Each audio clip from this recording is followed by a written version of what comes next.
Allahumma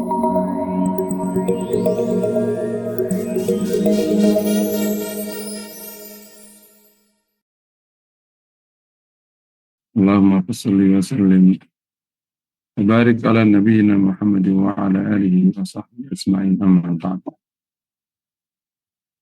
Jamaah yang dirahmati Allah, jamaah majlis yang berbahagia, kita bersyukur kepada Allah. Pagi hari ini kita bisa kembali hadir di majlis, semoga menjadi amal soleh yang diterima Allah SWT. Hari tadabburi surat Al-Qamar, surat ke-54, ayat 48 ya. Iya Ustaz, 48. A'udzubillahi minasyaitonirrajim. Mundur satu ayat ya. Innal mujrimina fi dhulalin wa su'ur. Ini orang-orang jahat, orang-orang pendosa, ya mujrim. Ada istilah mujrim, ada istilah fasik. Yang terjemahannya itu fasik itu pendosa, mujrim penjahat. Ya mirip-mirip. Yang bertindak jarima, kejahatan. Innal mujrimina fi dhulalin wa su'ur. Orang-orang yang bertindak kejahatan, fi dhulalin wa su'ur, itu dalam kesesatan dan di neraka. Fi dhulali wa su'ur, dalam kesesatan dan di neraka yang menyala-nyala. Neraka. Yauma yushabuna finnar, yakni di hari mereka diseret ke neraka. Ala wujuhihim, pada wajah mereka, dzuqu massa saqar. Diseret ke neraka pada wajahnya.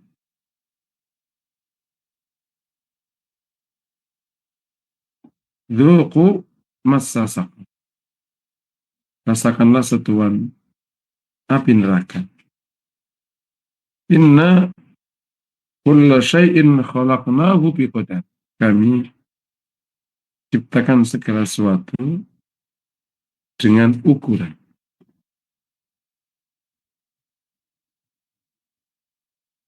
Ini ditegaskan ya 47 ya, semuanya orang-orang yang bertindak jarima. Jarima itu kejahatan. Ya, seluruh pelanggaran kepada Allah itu namanya kejahatan. Yakni kejahatan kepada peraturan kan? Sama saja ketika bukan sama saja ya. Orang melanggar aturan kan disebut dengan penjahat. Nah ini kok malah melanggar peraturan Allah. Ya lebih daripada penjahat.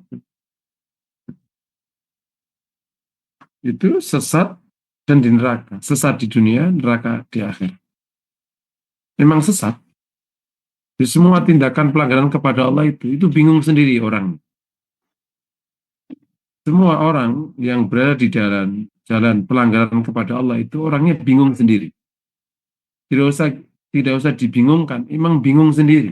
Terus gimana ini? Terus gimana gitu? Karena tidak ada jawabannya. Jawaban yang satu akan menimbulkan pertanyaan berikutnya. Bingung sendiri. Nah, mereka akan di neraka di saat nanti ditarik ke neraka atas wajah mereka. Jadi ditarik di atas wajah mereka. Ditariknya berarti atas wajah mereka ya, dari arah wajah. Yakni ada konsep di sini mereka ditarik ya. Nah, yang kedua, penegasan di ayat 49. Inna kulla syai'in khalaqnahu biqadar. Kami ciptakan segala sesuatu itu ada ukurannya. Nah, ini satu ayat ini menjadi dasar pada kaidah besar ya, bahwa segala sesuatu itu sudah ada ukuran dari Allah Ta'ala. Baik ukuran size, ukuran waktu, ukuran konteks, punya ukuran. Segala sesuatu mencakup semua bentuk, semua jenis ukuran. Apalagi memang qadar menggunakan nakirah. Wa ma amruna illa wahidatun kalamhum bil basar. Dan tidaklah perintah kami kecuali wahidah, kecuali satu, yakni satu perkataan. Kalamhum bil basar, seperti perkataan, seperti kejapan mata. Ya, kehendak Allah, perintah Allah itu kejapan mata. Nah, ini keputusan-keputusan ini kan inna kulla syai'in khalaqnahu bi qadar wa ma amruna illa wahidun kalamhum bil basar. Ini Masya Allah kita dapatkan pelajaran penting ya. Makanya kalau Allah kehendaki segala sesuatu, sekejap terjadi. Dan kalau kehendaki yang lain, sekejap terjadi.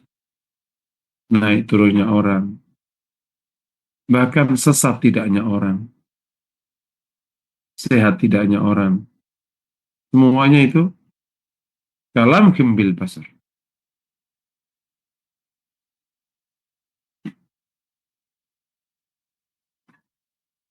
Walaqad ahlakna asya'akum fahal min muddakir.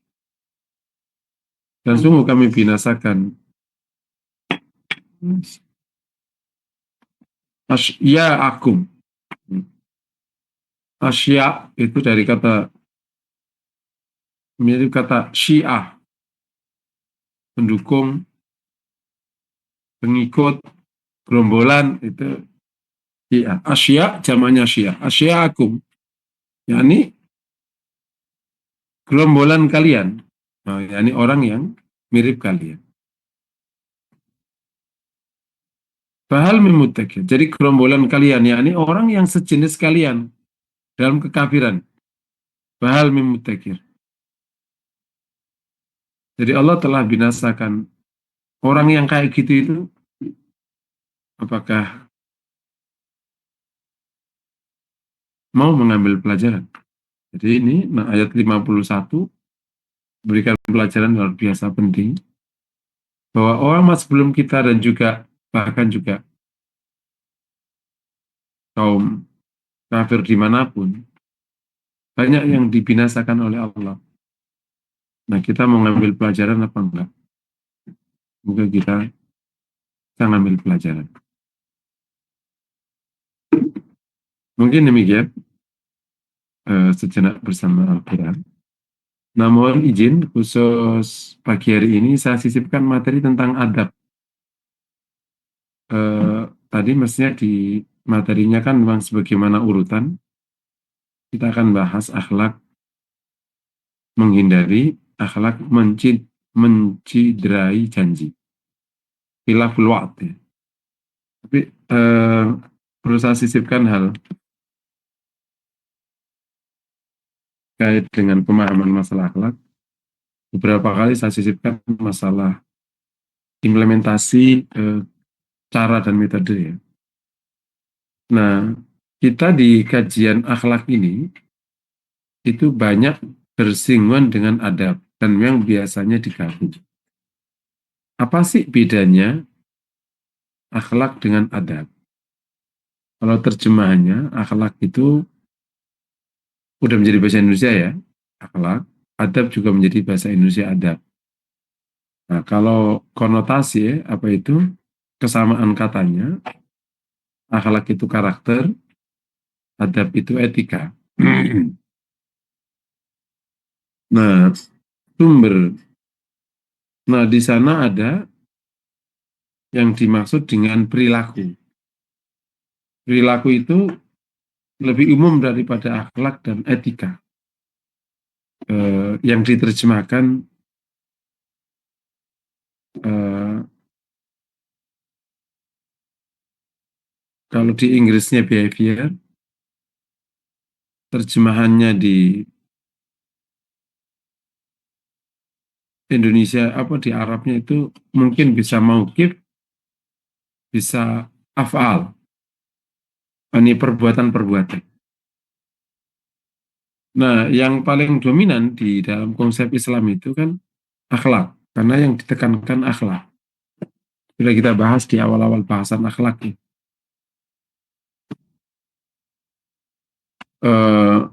Islam menekankan bab akhlak ini karena memang dia yang paling stabil. Dan yang diinginkan Islam itu yang levelnya akhlak. Makanya ahsanukum akhlaqan.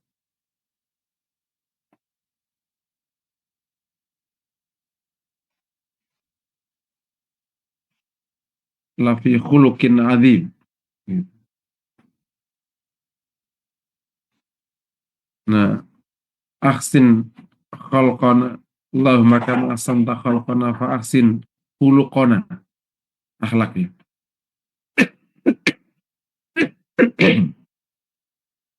Kalau akhlak didefinisikan sebagai segala sesuatu yang keluar dari manusia, baik sikap, perkataan, perbuatan, tindak tanduk yang keluar tanpa didahului proses berpikir. Jadi benar-benar sudah refleks. Maka adab didefinisikan sebagai sikap seseorang dalam konteks tertentu atau kepada objek tertentu. Jadi ya, sebagaimana Islam menghendaki yang timbul dari orang itu levelnya di akhlak, maka adab diinginkan itu tumbuhnya dari akhlak. Ya. Ulang lagi ya, sebagaimana Islam menghendaki perilaku kita itu harus level akhlak, yakni sudah mengkarakter. Maka adab kita juga diinginkan lahir dari akhlak, bukan dari yang lain. Mungkin pertanyaannya, memang ada adab yang tidak tumbuh dari akhlak. Sebagaimana akhlak itu bisa keluar mirip akhlak, tapi sebenarnya belum sampai level akhlak. Yakni baru level eh, apa namanya perilaku yang belum mengkarakter. Jadi perilaku yang belum mengkarakter, yang suka bisa disebut sebagai acting.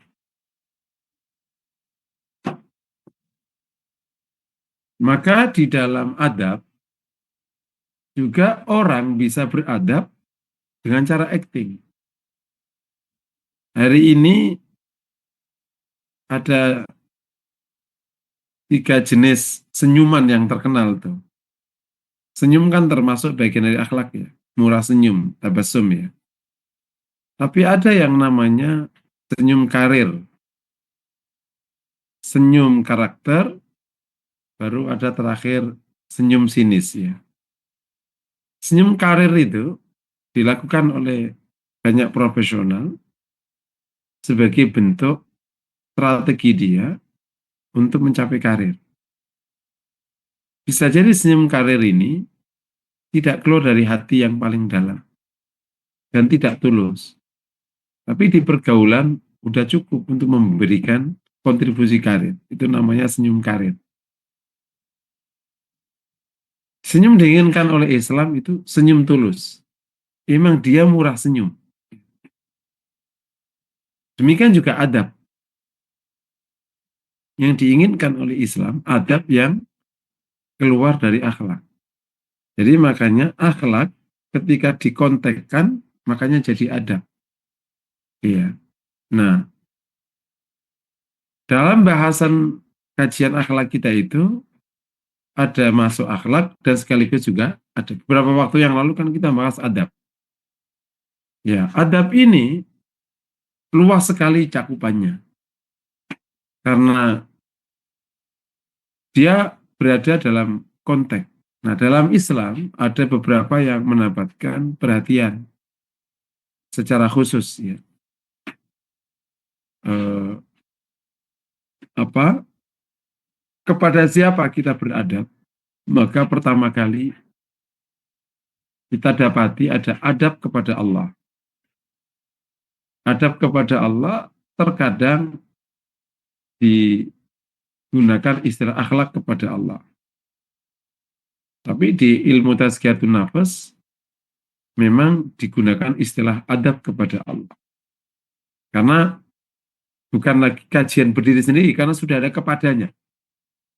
Makanya kalau sudah ada kepadanya atau konteksnya, itu penggunaan istilah menjadi adab. Adab kepada Allah. Terus adab kepada Rasulullah. Berikutnya ada adab kepada sesama muslim. Terus adab kepada sesama manusia. Nomor 5, adab kepada pemimpin, adab kepada yang dipimpin. Kalau di konteks keluarga, nomor 7 diteruskan, adab kepada orang tua, adab kepada anak-anak, adab kepada saudara. Ini masih kepada semua ya. Ini punya penekanan, ada bahasan-bahasan. Adab kepada teman, adab kepada tetangga. Ini semua mendapatkan penekanan dalam agama. Nah, implementasi akhlak jadi adab itu. Jadi makanya kalau basis akhlaknya nggak kuat, ya pasti adabnya buruk. Sebaiknya kalau akhlaknya kuat, berarti implementasi adabnya bagus. Tinggal nanti karena sudah ada kepadanya, maka tinggal adaptasi. Contoh, dia sudah punya akhlak memuliakan. Ini dia punya akhlak memuliakan. Maka kepada Rasul memuliakan. Gampang kan? Kepada orang tua, ya memuliakan. Kepada yang lain, memuliakan semua. Nah, begitu nanti kepada anak, di samping memuliakan, ditambah mengasihi, misalnya. Karena sudah ada akhlak-akhlak di hati, karakter dia memang memuliakan dan mengasihi. Tinggal baurannya digabung-gabung. Ya, tadi kepada sudah kita terus. Terus adab juga bisa dilihat menggunakan keadaan atau kondisi dan kegiatan. Kita akan dapati di hari-hari adab makan, kemudian adab tidur, adab bangun, adab buang air, adab belajar. Nah, khusus adab belajar ini,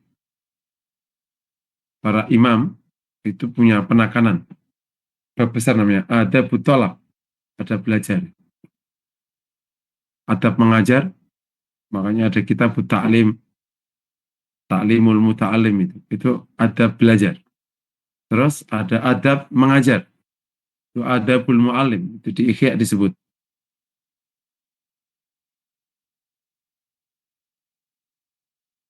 Terus adab ke masjid, dan lain sebagainya. Jadi hampir semua kegiatan itu, baik yang personal atau yang komunal, itu ada adab-adabnya. Tinggal diteruskan tadi ya, itu yang sering dapat penekanan-penekanan.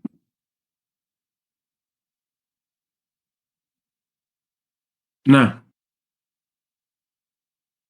beberapa catatan dalam implementasi adab. Ya, tadi kita sudah jelaskan tentang kepada siapa adab dan di kegiatan apa ada konteks adab.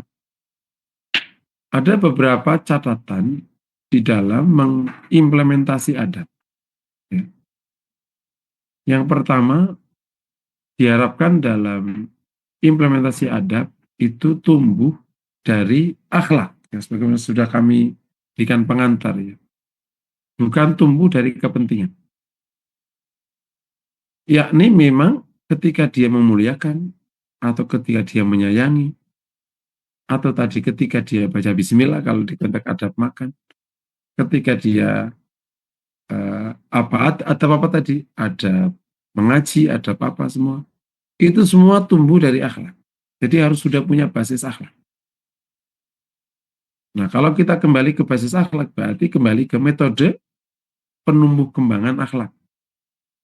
Yang ditumbuh kembangkan apa? Ya akhlak-akhlak yang kita pelajari ini, yang sudah banyak ini. Gitu. Dari akhlak yang sudah tumbuh, nanti menjadi karakter, begitu jadi adab, itu gampang sekali dan itu yang diinginkan oleh agama.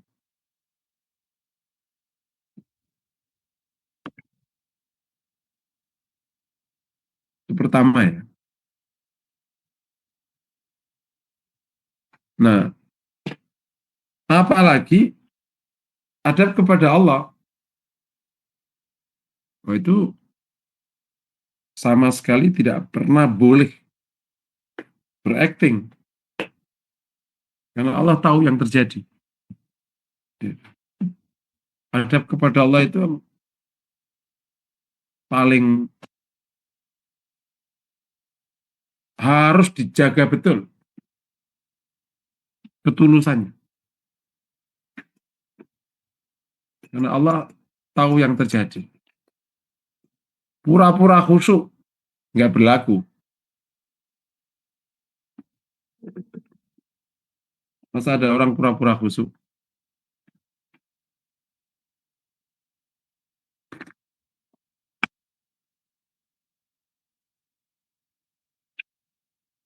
Pura-pura tasbih, pura-pura mensucikan Allah, nggak berlaku. Harus tumbuh dari akhlak. Memang nanti ada khusus ya. Akhlak kepada Allah ini kan banyak dikaji di Tazkiyatun Nafas ya. Termasuk semua yang kita pelajari, ada ikhlas, ada semua kan itu akhlak kepada Allah, itulah adab kepada Allah. Pura-pura tawakal, nggak bisa pura-pura tawakal. Pura-pura sabar, pura-pura menghadap. Mana pura-pura menghadap? Ya nggak bisa lah. Jadi harus tumbuh dari akhlak kepada Allah. Makanya kalau dari sudut begini, jadi PR kita di sisa umur ini itu untuk memperbaiki diri aja jauh-jauh lebih banyak daripada yang bisa kita capai gitu. Atau waktu yang tersedia lah kira-kira. Makanya salah satu tradisi para ulama, terutama ngaji Tazkiyatun Nafas itu, udah nggak ngurusin orang. Karena bukan karena dakwah ya dakwah gitu. Tapi nggak sampai terlalu agak jauh ke tentang orang gitu. Karena udah sibuk dengan urusannya sendiri gitu. Karena memperbaiki diri ini project sepanjang masa yang nggak ada habis-habisnya.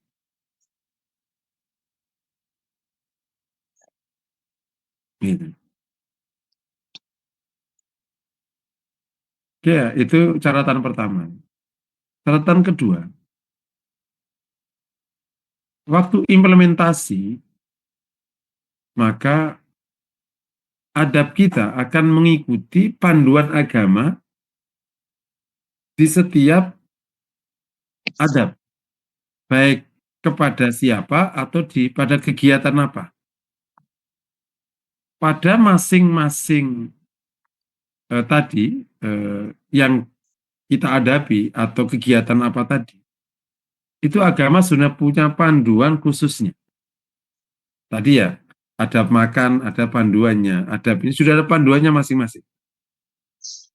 Memang sebagian panduan itu dasar umum, tapi di konteks etika itu para ulama memang tetap memberikan keleluasaan, ya, tidak seketat di masalah hukum. Ya, karena kan eh, tidak bicara dosa, tapi bicara pantas nggak pantas. Kayak misalnya susunan dalam adabut tolab, itu disusun adab belajar ya. Disusun dari beberapa panduan umum kemudian dirangkum. Keikhlasan, tajarrud, menghormati, dan seterusnya. Menghargai waktu. Gitu. Tapi dengan proses kematangan studi perilaku atau studi akhlak yang sudah matang, sudah ada panduannya masing-masing. Gitu. Karena kan ini sudah 15 abad dari agama.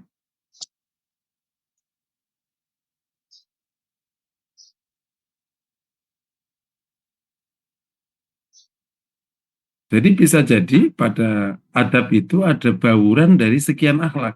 Gitu. Atau satu akhlak yang tumbuh kemudian terimplementasi.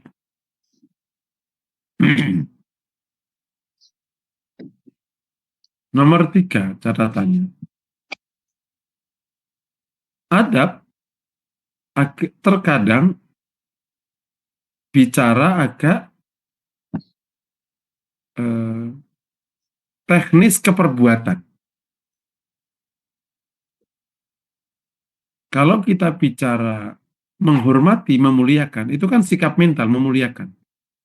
Teknisnya, itulah menjadi adab. Memuliakan Rasulullah.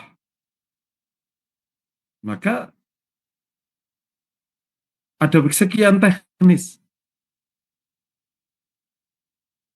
Atau bentuk-bentuk implementasi yang tampak. Menghadap Rasulullah, tidak menatapnya, duduk tidak mendahuluinya, bersuara tidak lebih tinggi, taat sama Rasulullah, tidak bersuara nyaring, kalau bertemu membawa sesuatu, sehingga tidak memberatkan Rasulullah, jangan datang ke Rasul, disunahkan kan itu, jangan sampai memberatkan Rasulullah. Nah itu kan sebenarnya satu paket dari memuliakan Rasulullah. Gitu. Tapi implementasinya itu banyak tadi perbuatannya. Misalnya orang tua itu kan satu paket. Birrul walidain. Adabnya itu isinya udah mulai banyak. Adab ke orang tua. Adab datang ke orang tua. Adab ziarah. Terus adab apa gitu. Dari situ turun lagi. Nah itulah makanya terkadang yang ditangkap orang dari manusia itu kadang adabnya, bukan akhlaknya malahan. Meskipun antara akhlak sama adab kan memang satu paket ya. Cuman kalau adab itu kan langsung ada konteksnya itu, di teknisnya itu. Sama-sama memuliakan tamu. Itu kan kalau teknisnya nggak dapat, itu bisa tidak dianggap memuliakan. Saya berikan contoh,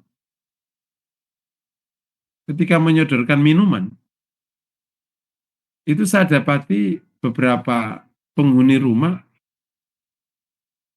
itu benar-benar menyodorkan minuman dengan dua tangannya kepada tamunya. Itu kan tidak sama dengan orang yang hanya menyodorkan minuman ditaruh di meja, terus didiamkan.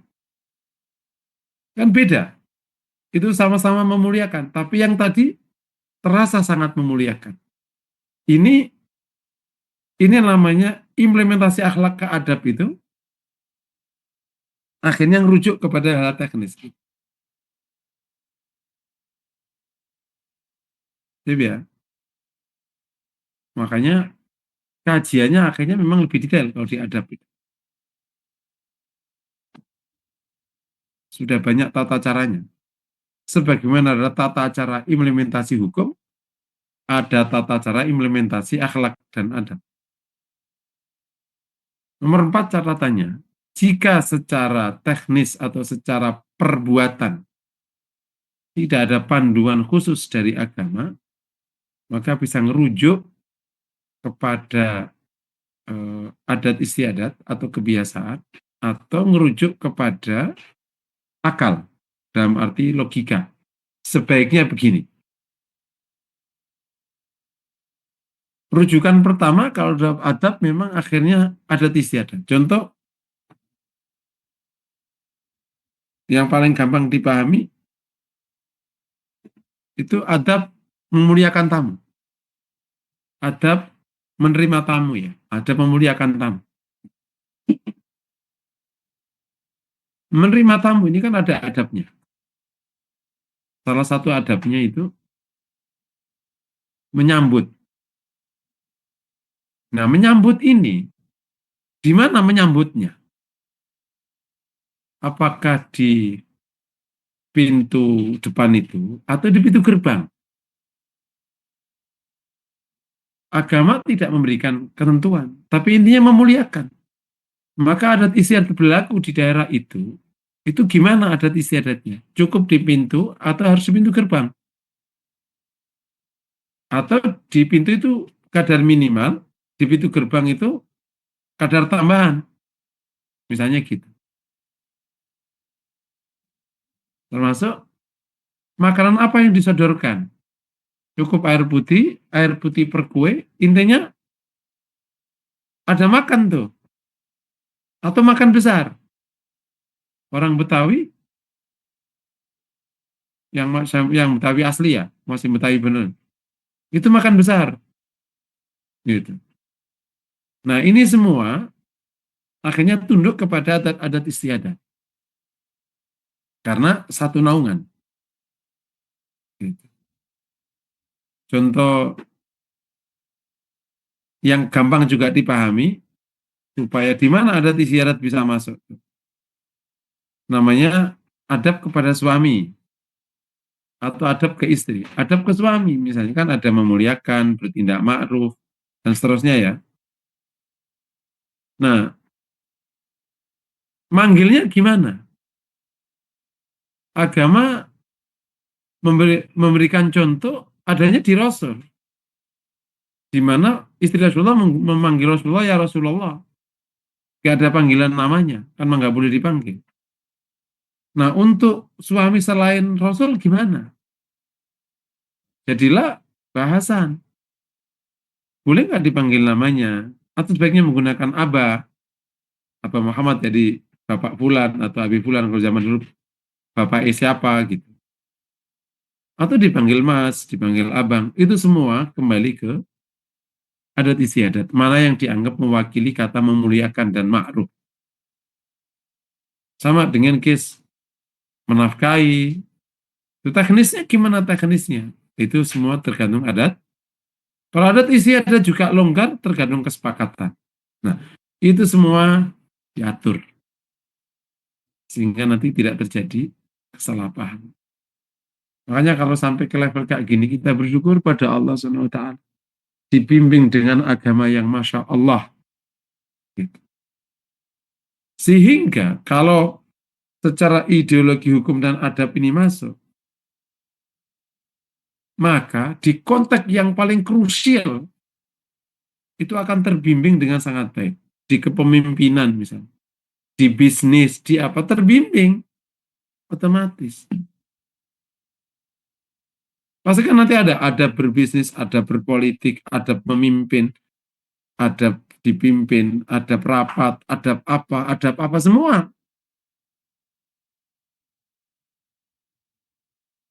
Karena dari akhlak itu langsung dikaji menjadi adab. Orang suka mengatakan, Islam di konteks tertentu itu global sekali panduannya. Iya, tapi sudah dirancang adabnya di sekitarnya. Tinggal bentuk-bentuk yang memang itu eh, global, memang bagusnya global. Karena dalam rangka mencapai tujuan tidak harus detailin kayak gitu. Kayak bentuk negara, kayak kayak apa, berapa lama dan macam-macam. Tapi kalau sudah ditata pakai adab kayak gitu, oh itu sudah. Makanya sepanjang kepemimpinan Islam di sepanjang dunia, ya gampang aja akhirnya. Dan memenuhi keadilan. Jadi nomor 4 tadi, catatannya adalah bahwa dalam implementasi ketika tidak ada referensi dari syariah, kembali ke akal. Nomor 5 catatannya, nah kalau ada perbedaan adab satu dengan yang lain, antara taqalid satu dengan taqalid yang lain yang bernuansa berhadapan, maka dicari kesepakatan. Contoh ini yang paling gampang dipahami. Adab memanggil suami. Di Betawi, manggil suami boleh tidak menggunakan nama depan, Mas, Bang. Menggunakan nama boleh.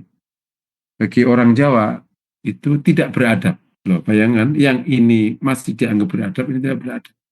Terus gimana menyelesaikannya? Kesepakatan. Adab mengajar. Adab mengajar sebagian masyarakat itu pakai baju panjang. Di sebagian masyarakat boleh tidak pakai peci, boleh tidak pakai baju panjang. Kalau ketemu yang berseberangan, tinggal disepakati. Karena ini tidak pada posisi pokok ajaran. Karena ini sudah ke teknis dan referensinya adat istiadat. Bahwa adat istiadat itu sama-sama punya referensi ke syariat, itu kan istihadi.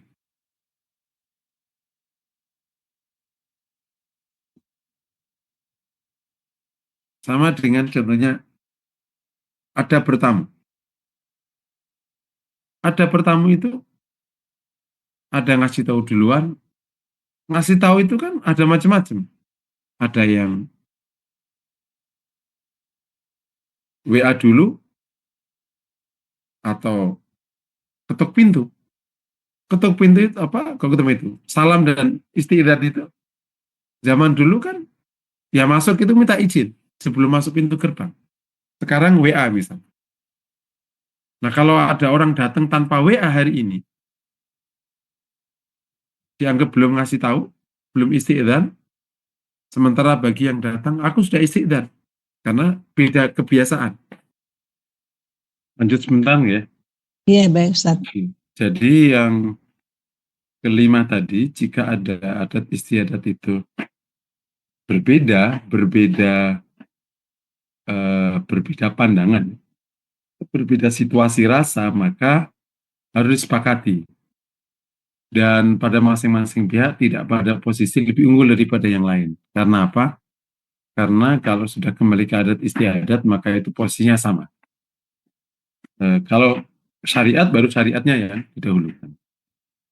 Yang terakhir, pada akhirnya dalam praktek adab, sebagaimana juga akhlak itu butuh dilatih sampai menjadi berkarakter, adab yang memang harus basisnya akhlak ya, harus menjadi adab yang mengkarakter istilahnya ya. Jadi butuh proses, butuh waktu agar bisa beradab dengan baik. Kayak sama-sama menyapa, sama-sama apa namanya, sama-sama eh, senyum, sama-sama berjabat tangan. Nah, itu perlu proses latihan agar itu adabnya itu pas. Nah, kita bayangkan Rasul itu dididik langsung oleh Allah tentang semua hal teknis itu. Makanya ketemunya itu pas gitu. Kayak inkhifadul janah kan, ketemu orang itu kan waqfir janahat, suruh merendahkan janah ya, bagian samping. Itu nunduknya itu kan jangan terlalu nunduk, apalagi sampai ruko, jangan kurang nunduk, kayak angkuh gitu. Nah itu kan harus pas gitu. Nah pas begini ini, nah itu memang kemuliaan Rasulullah ya, karena ia langsung dididik oleh Allah SWT. Senyumnya pas, ininya pas, cara menghormatinya tamu jadi pas, menyodorkan semua jadi pas gitu. Ini semua menjadi PR dalam kesempurnaan agama kita. Inilah berislam, di samping ada ibadah dan seterusnya, ini ada adab yang perlu. Nah, di beberapa case kita sudah pelajari pada waktu kita masih belajar yang akhlak mahmudah, kan akhlak yang positif-positif, sampai akhirnya ketemu kita adab gitu ya. Dan baru kita pindah akhlak yang buruk, baru kemudian sampai sekarang ini. Mungkin demikian materi yang dapat saya sampaikan. Kalau ada pertanyaan, bersilakan. Assalamualaikum warahmatullahi wabarakatuh. Waalaikumsalam warahmatullahi wabarakatuh. Ada satu pertanyaan Ustaz dari Hmm. Ibu Diana Safitri. Eh, Bagaimana mengembalikan atau menumbuhkan akhlak baik pada anak-anak atau remaja yang sudah terlanjur punya akhlak buruk gitu loh Ustaz. Jadi bagaimana saran dan pencerahannya? Dikembalikan ke metode itu. Nanti tinggal dicari yang paling pas. Metode paling gampang itu informasi. Ya udah diomongin istilahnya. Diomongin. Terus-terus. Yang kedua bisa pakai metode cerita. Ceritain aja. Berarti ini yang masih masuk. Atau membuat reward punishment. Diomongin. Dan kalau kayak gini kamu bisa berubah nak gini, tapi Umi kasih ini, Umi kasih ini. Atau dibuat sistem. Kalau masuk rumah Umi harus gini, nggak boleh ada kayak gini. Nah gitu. Meskipun tua masih bisa. Atau menggunakan keteladanan juga bisa. Asal gini, asal yang bersangkutan punya niat, maka insya Allah ketemu cara. Gitu. Asal punya niat aja, insya Allah. Pembiasaan juga bisa. Pembiasaannya apa yang dikeluhkan? Satu misalnya apa? Suara tinggi. Misalnya. Udah, sekarang pembiasaan. Kamu berubah nggak mau? Ya udah. Sekarang aku latih. Bisa 6 bulan, bisa setahun, lama-lama bisa rendah suaranya. Wallahu a'lam. Kalau nggak punya Ya, kemauan, ya repot memang. Itu nggak bisa. Memang basisnya punya niat. Ya silakan atau tanya lagi. iya, oke. Ada Ibu Yuli, silakan Bu. Ya, Ustadz, Nah, kalau saya tadi mendengar penjelasan Ustadz, harusnya kan kita udah tahu dulu ya akhlaknya tuh apa gitu. Maksudnya gini Ustadz, kalau dari pengetahuan gitu, yang diharuskan di Islam itu tadi kan akhlak yang ditekankan gitu. Nah itu kan harusnya udah tahu itemnya ya Ustadz ya.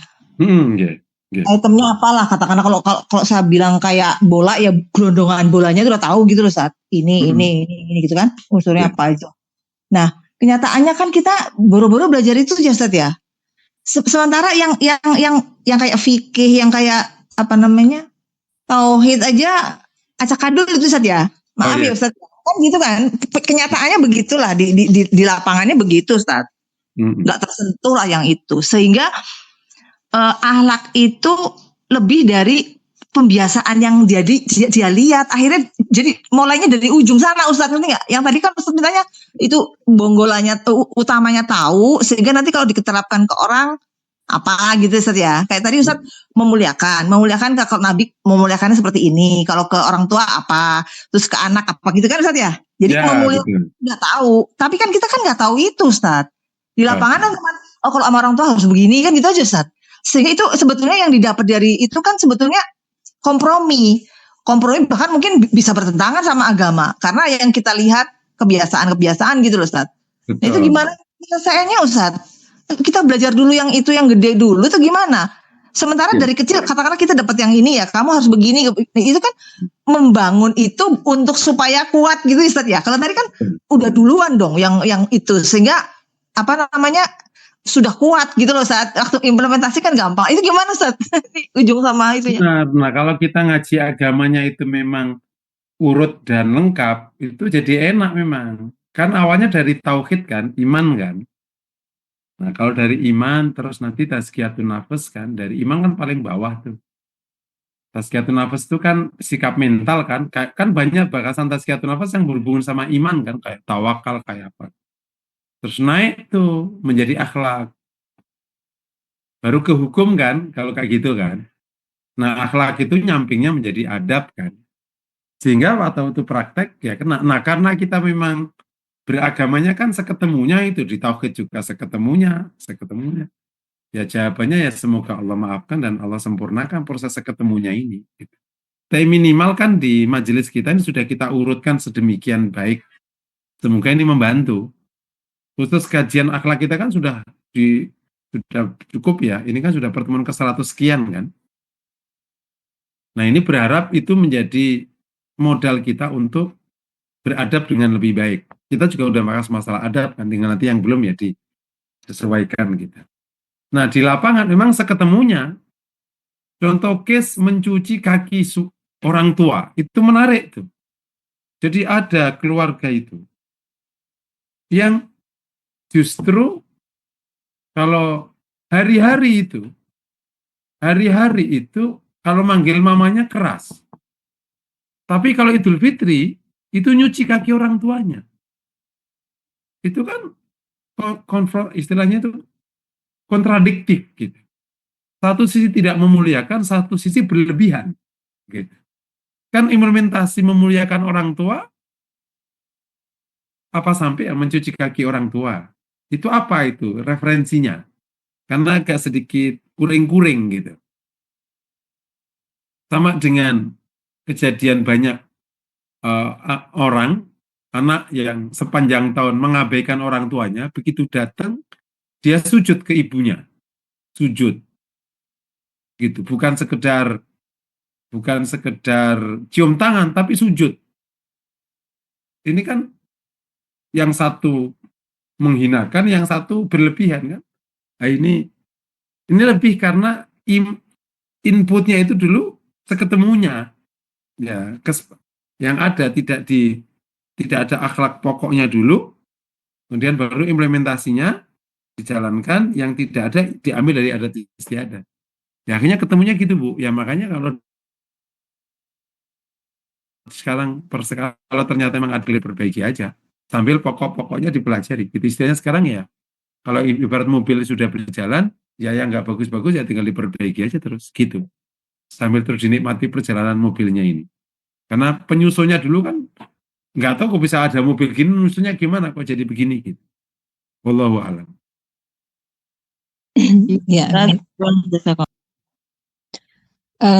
Bapak Ibu masih ada yang ingin bertanya? Nah, mungkin penekanannya kepada Bapak Ibu yang memang punya anak, bagi yang kecil atau gede, ini kan memang kalau akhlak ini kan lebih banyak ke implementasi paling gampang di keluarga kan, karena itu memang pengasuhan ada di sana. Nah, mungkin sambil terus itu diterapkan, sambil ini dipelajari, sehingga juga menumbuh kembangkan studi akhlak ini menjadi implementatif gitu. Sehingga case-case di lapangan kita membangun karakter keluarga atau anak ini, kita bisa menjadi subjek untuk didiskusikan. Karena yang paling gampang di keluarga implementasinya itu, atau di lingkungan kerja ya, kalau yang sudah bekerja atau mungkin punya posisi tertentu kan bisa menegosiasikan bab itu. Padahal. Ya baik, berarti untuk tema mencederai ini pekan depan ya Ustaz ya, pembahasannya, insya Allah. Baik Ustaz, sudah tidak ada pertanyaan dan yang raisen, kita akhiri kajian ini. Ada yang masih ingin disampaikan Ustaz? Ya, nampaknya Ustaz bermasalah kembali mengenai ininya. Baik. Ya Bu, silakan. Nggak apa-apa. Kita tutup ya Ustaz ya. Tema menciderai berarti minggu depan ya? Iya, pekan depan Ustaz. Oke. Baik, kita akhiri. Ya, baiklah Bapak Ibu peserta kajian akhlak dan adab, kita akhiri pertemuan belajar hari ini.